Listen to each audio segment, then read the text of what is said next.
Welcome back once again to Season 4 of the podcast. I'm your host, Amanda Blackwood. As many of you know, I wrote my autobiography as a survivor of human trafficking. It's called Custom Justice. But if you didn't know, you do now. Keeping in line with that, this entire season and last season has been focused on interviewing people who did or plan to write about their own experiences as trauma survivors and how they overcame the past. And as much as we all hate commercials, they are a necessary evil these days.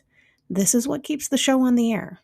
You can also show your support by purchasing one of my mini books or donating through PayPal or leaving a review on whatever platform you listen to this podcast on. You can find the links for the books or donation options in the podcast description. As always, a portion of the proceeds go to local organizations that help fight human trafficking. Hey folks, welcome back to the podcast. As always, I'm your host, Amanda Blackwood. I have an incredible guest with me today. I'm super excited to get to know her and to hear her story. She's had quite the journey of recovery, and she's now got her bachelor's degree from college. She's got a master's in social work. She's earned her clinical licenses in social work and substance abuse counseling, is on the board certified diplomat for clinical social work. Holy cow. She's done a lot. Um, Shannon Petrovich is absolutely incredible, and wait till you hear her story. She's going to tell it to you here in just a few minutes. Welcome to the show, Shannon. Thanks so much for having me, Amanda. I am really excited to get to know you. When we first started getting to know each other a little bit through Podmatch,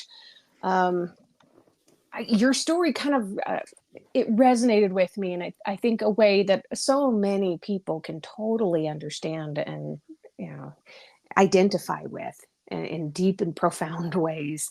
And that's sad to say because it is trauma that we're basically talking about, but it's important that we get these stories out there so that people can see that there's a model of somebody who has overcome all of this and done incredible things with their life. So let's start from kind of the very beginning. Where are you originally from? Where did you grow up? I grew up in Salt Lake City, Utah. Oh, I grew up for a few years in Ogden, just north of there. Oh, no kidding. Okay. Yeah. So tell us a little bit about what kind of a trauma did you have to experience to set you on this path? Well, the main trauma that happened to me was in high school, and I attached myself to a very abusive alcoholic boyfriend during my junior year, and it lasted through my senior year and almost into college.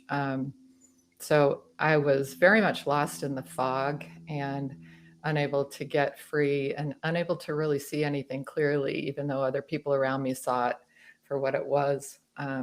And it took me a few years to realize that I had internalized a lot of negative self-talk out of that, and also out of some other experiences.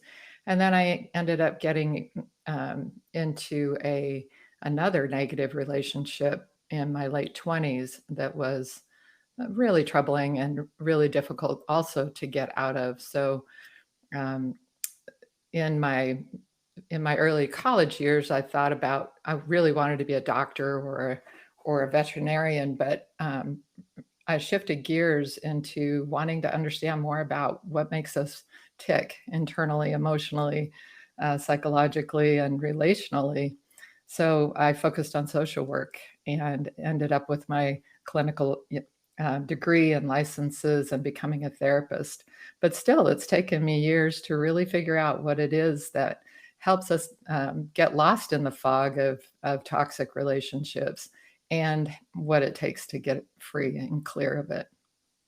Right. And there's so many people who don't understand it and they struggle. I can't tell you how many times I've heard people use the phrase, well, why didn't you just leave? And that is I one of the know. most damaging, most frustrating things I've It's ever horrible. heard. Oh, do you have any words of advice for people that are hearing this? I do. I think that one of the things that it took me a really long time to figure out is that our own internal self-talk is part of what sets us up for um, becoming engaged with people who are really toxic to us.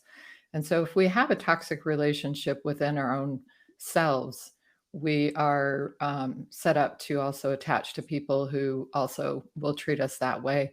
Not to blame the victim at all, but that we do have to look at those dynamics within ourselves that may have been set in motion in early childhood or adolescence. And when those dynamics are set in motion and we don't address them, we might get out of that toxic relationship and then bounce right into another one. And that was one of the things that I really wanted to figure out as I was in this journey. So, one of my early therapists said that she wanted me to um, write down every time that I said something terrible to myself inside my own head. And at first, I thought that was a really dumb exercise. But then I realized that I talked to myself constantly, really negatively inside my own head. And it was just horrible. I would never speak to anyone else in the world that way. And so, in order to get free, we have to first address the toxic relationship within our own selves and really become compassionate and loving and caring towards ourselves, or we can't ever set boundaries with anybody else. And that is so important. I grew up in a rather abusive household, and my self esteem was shot by the time I was early teens. And I Mm, started seeking out those abusive relationships too. For one thing, it was what I was familiar with. right. I Right. was No, raised to believe that the people who love you are the people who hurt you. And if they don't hurt you, that means they don't love you. right. And that controlling, manipulative, dishonest, hurtful, and hateful behavior is familiar or normal. So it isn't that it's comfortable and it isn't that we seek it. It's just that when that happens to us, we're not surprised or shocked or incredulous or righteously angered about it. So when we start to take care of ourselves, when we become clean and clear within our own selves, then when somebody is nasty and awful to us, we just step back and say, "Oh no, you did not," and, and we are not about that, and we're not going to stay attached to that person if we have become attached. So it very much is a familiar thing or a resonance that happens. And again, not to blame the victim, but that we don't have good creepometers and we don't have good defenses and boundaries if we have those negative, toxic thoughts and feelings about ourselves inside our own heads. Right. And healthy boundaries are so important to have too. Yeah, they're critical. And I've told people before, if I talk to other people the way I talk to myself, I wouldn't have any friends at all. Right? People wouldn't tolerate that, No. and I've gotten over a lot of that. But yeah, that negative self-talk where you convince yourself that you're not worthy Right. is so dangerous and scary, and it's isolating, sad. Right. And the psychologists say that we talk to ourselves inside our own head somewhere along the lines of 40,000 times a day. And I don't know who sat and counted all that, but it resonates for me. I think we do. We chatter inside our own heads all the time. And that's normal and healthy if it's positive, encouraging, supportive, compassionate. But if it's toxic and nasty and degrading and discouraging, man, it's nonstop and it's really, really harmful. Yes.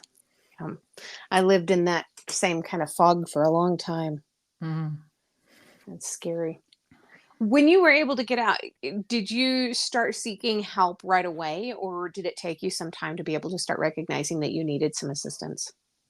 It's been a journey. And when I was in high school, um, getting help really wasn't done. That was just that you just didn't, that was for crazy people and you just didn't Right. do that. And so Right. Buck I up, didn't get buttercup. any, yeah, I didn't, exactly. I did not get any help in high school. Then when I went to college, it's kind of funny, but I had a really, really crummy therapist. I hate to say that, but it's true. And that may be part of why I decided to become one, is because I thought there's got to be a better way to do this. She was sort of the smile and nod person and never helped me see my patterns and what I was doing and how I was sabotaging good relationships and gravitating back into negative relationships. So I did get help, but it wasn't helpful. And then later on, I got involved with a couple of really, really dynamic therapists. actually a male-female couple who ran individual as well as groups, and that was super helpful. Wow, that's really cool. I had some pretty horrible experiences with therapists when I was a teenager, and I wouldn't see one again until I was desperate, 39 years old, and not knowing where my life was going and if I was going to survive from one day to the next. Oh, And wow. that first therapist, again, was terrible. Um, she was unfortunately fairly new to the industry. Hmm. And with my own personal history, I think I traumatized her more than she was able to help me. Oh gosh. Yeah, and it was awful. But then I was able to find a second therapist, and she was incredible. She was one of those people that's straight to the point. She pulls no punches, and I had so much respect for that. And I think it's Mhm. also important for people to realize that therapists are there to be able to help. And if you feel like you're not getting help from your therapist, find another therapist that you feel like you can get along with and that you can talk to. Absolutely. And, sometimes therapists are hurtful, sometimes they're just innocuous and they don't help. Sometimes they don't know that we need instruction, we need help, we need direction. And, a lot of times I'll talk to people who've been in therapy and I'll ask them what was helpful and they can't identify one thing. And if that's true for you, that's not helpful. If you're just sitting there regurgitating the same thing, how is that helpful? That yes, it's nice to vent, but that's not the point. You're not going to go to the doctor and just talk about your illness and then go out the door. You have to have some help. And so, that's why when I wrote this book, I created it with journaling prompts throughout so that people could actually do the work and get well. Right, right. How do we as a society start to raise awareness about PTSD and mental health and kind of foster a more compassionate and supportive society? I think it's happening to a large degree. I think it's hugely different than when I was growing up, and it seems to be certainly the awareness around mental health and support around mental health is really improving over the years.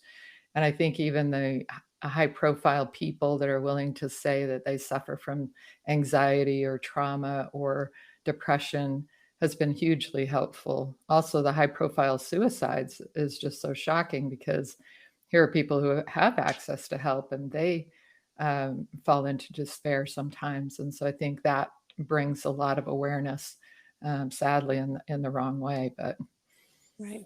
Nobody's immune. Doesn't matter how mm-mm, much money you make or where you're living or how your life looks on the outside. Nobody's immune. right. And sometimes that can be helpful for people to see, it isn't that I have no money. It isn't that XYZ. It's really, depression is an illness. Anxiety needs treatment. And actually learning skills and practicing those skills is going to make me better. And not doing anything is not going to help. Right. Now, in your work, you talk with other people who have survived domestic violence and those kinds of relationships. Have you gone through trauma informed care training for this? Yes, I've done, just mountains of training over the years. I early on did a lot of training through John Bradshaw's work on healing the inner child. That kind of segued into what we now know as mindfulness, and then EMDR training I did, um, and I use that quite a bit in my practice. Um, and I think that, anyone who's practicing who doesn't have a trauma-informed awareness is missing 90% of the boat.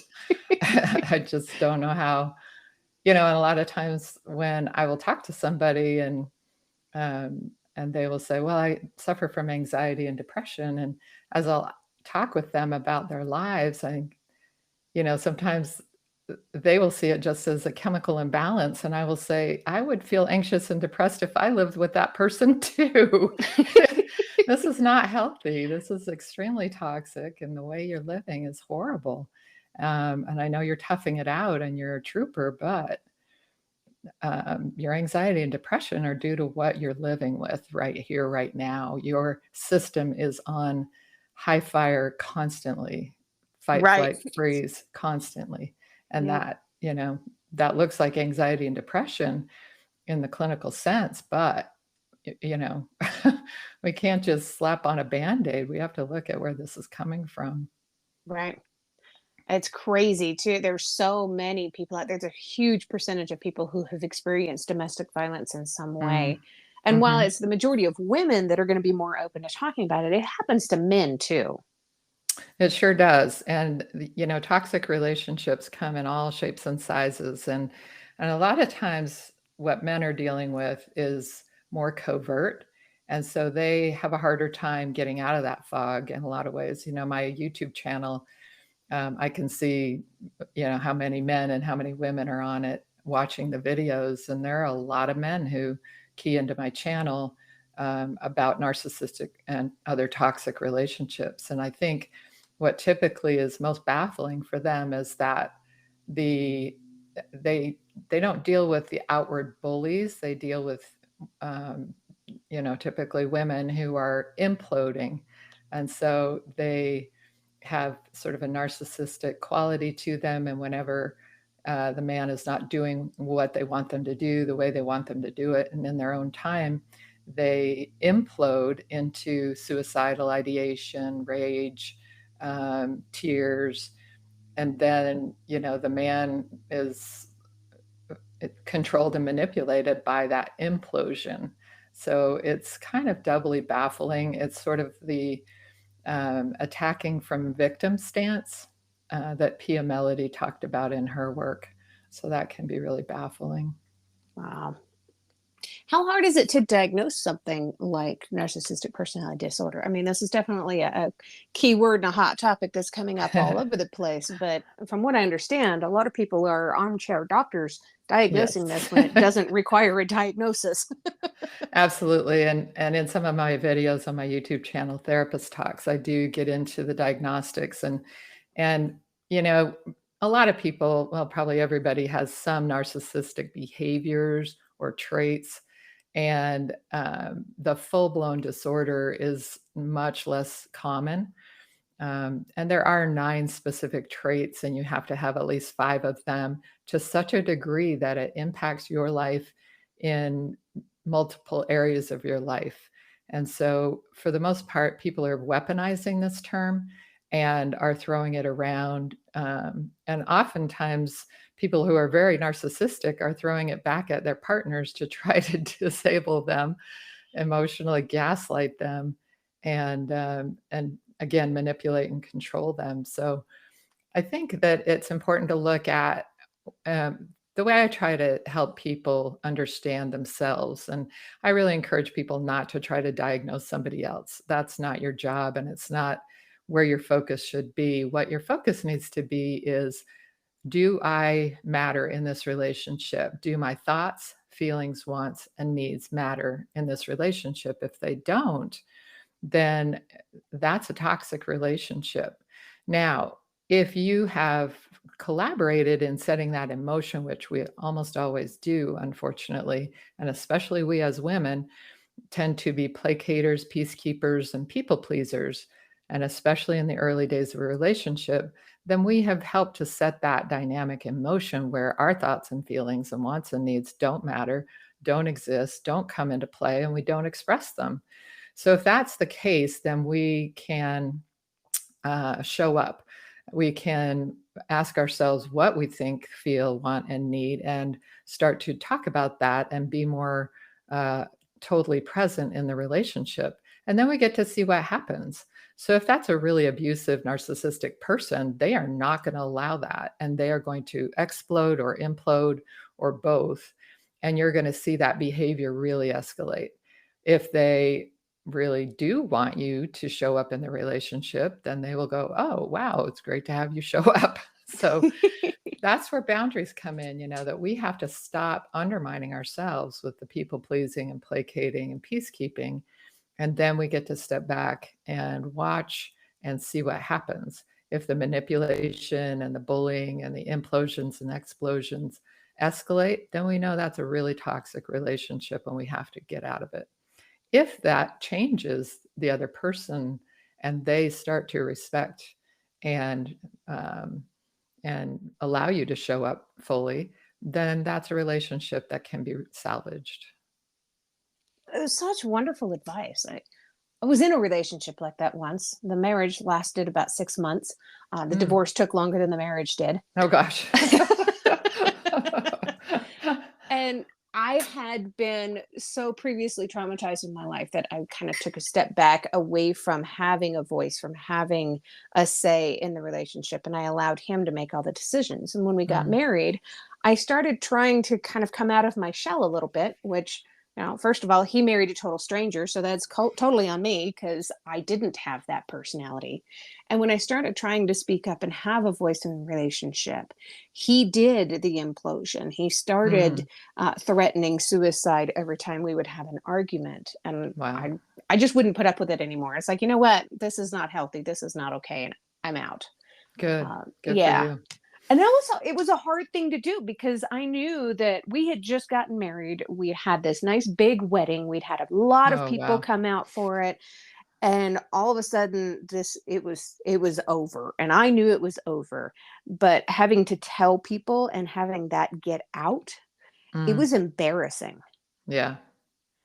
But my own health and my own safety was more important than that embarrassment.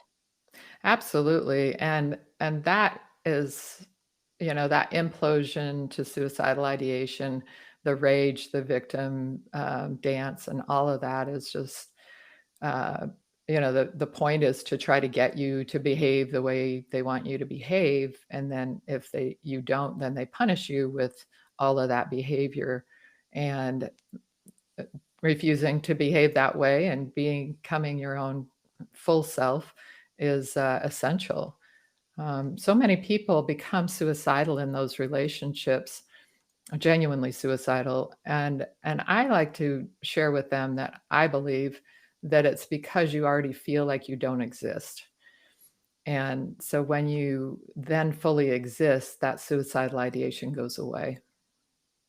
Yeah, absolutely. And it's so nice when it kind of lifts and goes away and you can see clearly again, and you realize, Mhm. hey, getting out of that was the best thing I could have done for myself. And I've heard that over and over and over and over again. But in the moment, people don't see that. Right. And part of why we don't see that is we become trauma bonded to that person. So if you think about the cycling between everything going great and everything imploding and exploding, there's this hooking mechanism that happens so that when you are behaving the way they want you to, when you're being manipulated and controlled, then they give you sort of kudos and praise and love. Um, Not really love, but love bombing. Right. And then when you don't behave the way they want you to, when you're acting in your true self and your whole self, then they punish you. We become sort of, we're becoming trained and hooked into wanting those breadcrumbs of what we think of as love and wanting to fix ourselves to behave the right way so that we'll get those breadcrumbs. And that's what we call trauma bonded. And so that we are just so hooked by that. So we have to recognize that there are actually different aspects of our brain that are at work. So the trauma bonding happens in the amygdala, that fight, flight, or freeze mechanism in it's a little walnut sized thing inside our midbrain. And it's basically what we share with all the other animals. It's our fight, flight, and freeze mechanism. It gives us the strength to get out of a dangerous situation and survive a dangerous situation. But we also have a higher cortex that not all the animals have. But unfortunately, when that amygdala is firing off constantly, that higher cortex is offline. And so in my book, I talk about getting into the clear by recognizing that your wise mind can take over and you can make good decisions from your wise mind instead of that reactive mind. You can recognize I am super attached to this person, but I also know with my wise mind that they are hateful, hurtful, abusive, implosive, explosive, and I have become depressed and anxious and suicidal since I've been with them. and I need to get out, even though my little amygdala thinks I'm in love and thinks I want to keep trying. I'm going to drag myself kicking and screaming out of this relationship. And eventually, my little amygdala is going to quiet down and I will stop believing that I love them. And I will start realizing I was attached. Right. Is there an overlap or correlation between trauma bonding and what a lot of us older folks recognize as being Stockholm syndrome? It is the same thing, and Stockholm syndrome came um, into recognition when we saw people who attached themselves to their kidnappers, and so that was sort of a shocking thing that people went, "Wow, what is that about?" And in many ways, a domestic violence relationship is. I did a video called this. They take hostages. They don't you're not in a relationship, you're a hostage, because you're controlled, you're manipulated, and your behavior is managed by their behavior, so that your thoughts, feelings, wants, and needs don't matter. It's all about them. You have to manage and notice their every whim and mood and flicker of emotion and manage it and placate it constantly, or you get the implosion and explosion. And they're ugly when they go that Oh, far. yeah. They run the whole gamut too, right? Oh my gosh, yes. And this is all kinds of relationships too. It doesn't always have to be a romantic relationship, even though that's what we think about as being the most common. This can also be like parental relationships and friendships, and all Yeah. kinds of stuff can be really manipulative and negative and harmful. Yeah. Yeah. One of the videos that's getting the most airtime over the last 6 months is when your son or daughter is a narcissist. And so many adults with adult children have these really toxic relationships. And oftentimes, what the root was that, there was a relationship. Um, in other words, the parents were in a toxic relationship. Typically, the mom leaves the dad, and then of the three kids, one of them is a lot like the dad, And so that has become a really interesting conversation that I've had with many, many of my viewers, and helping them to learn to set boundaries with their own kids, learn to show up with their own thoughts, feelings, wants, and needs with their own kids who are shocked because they watched mom get manipulated and controlled by dad all their lives. So why would she now stand up to them? But oftentimes when a mom does, sometimes they will respect her. Sometimes they will just explode or implode more. So you never know which direction that's going to go, but you have to be ready to take care of yourself either way. Right. And I can recognize this. I won't go into too many details, but I can definitely recognize this from my own childhood. My brother turned out to be just like my mom, and my Mm, mom of the two was definitely the more mentally abusive. yeah. Yeah, Yep. it's crazy. So It's you awful. mentioned your book, Out of the Fog into the Clear. I love this, and I know you got a copy handy. I'm going to ask you to do a brief reading, but the subtitle is what really grabbed me right away. This Hmm. helped me so much with my own life and understanding my own patterns. And that subtitle is Journaling to Help You Heal from Toxic Relationships. Oh my gosh, just that line alone sends chills down my spine when I realize how much it helped me when I did that exact same thing. So I'm going to let you take it away. Thanks. Yeah, I did a lot of journaling in my early recovery as well, and I think it's a great way to communicate with yourself and have a back and forth conversation with yourself. So finding yourself in the fog. I've been a lifelong sailor, and dense fog is one of the most terrifying and mystifying things I've ever experienced. It can settle in so gradually that you're not even aware your vision is being obscured, or descend on you so quickly that the sudden complete bleakness is paralyzing. It's just water vapor after all. What could possibly be so serious about that? But when this happens to you out on the ocean, when the reality hits that you're completely immersed in dense fog The panic is real. You whirl around in all directions trying to find your bearings, looking for anything that will orient you, and literally you can't see anything but fog. The disorientation is overwhelming. You have no idea where you are, what your boat is doing, where the land or other boats may be, and you know that you are at the whim and will of any danger nearby. Your head pounds, your heart races, your thoughts spin, and you frantically try to grab onto something of substance. But there's nothing in all directions but this thick, dense water vapor, nothing but fog. You can't move for fear of running into something, and even staying still is not safe. This frozen state doesn't help you get out of the fog, but it feels like your only option. So you sit and wait for the fog to lift. In the fog of a hurtful relationship, this feeling of paralysis, anxiety, depression, confusion, disorientation, not knowing who you are or how you got to this dark place in your life is also real. Others may not understand and may even get frustrated with you for not getting out of the relationship. But in this state, only you know how simple that sounds and how hard it really is.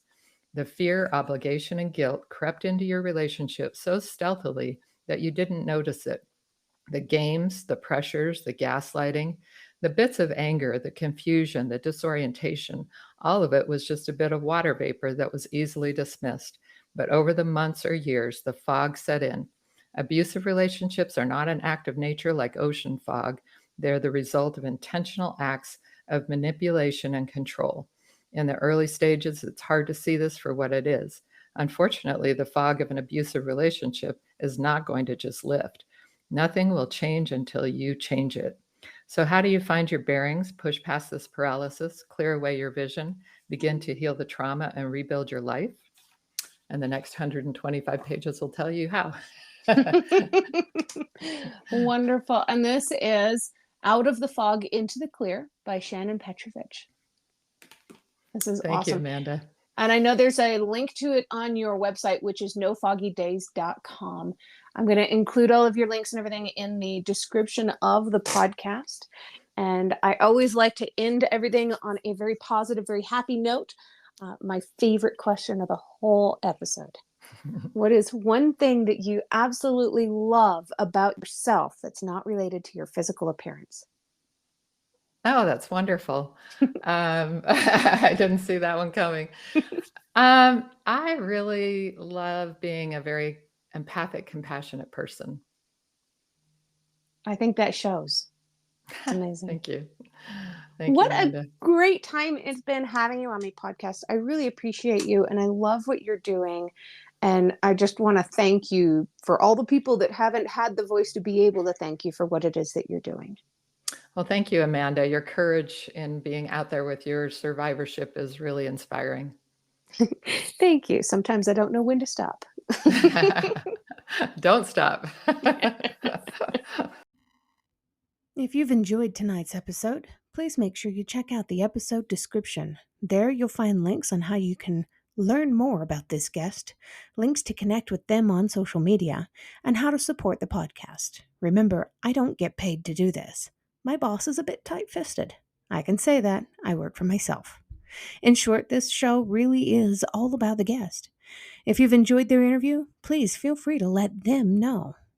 You can also tune in to my other podcast, Growth from Darkness, which is co-hosted by a lovely lady from Australia.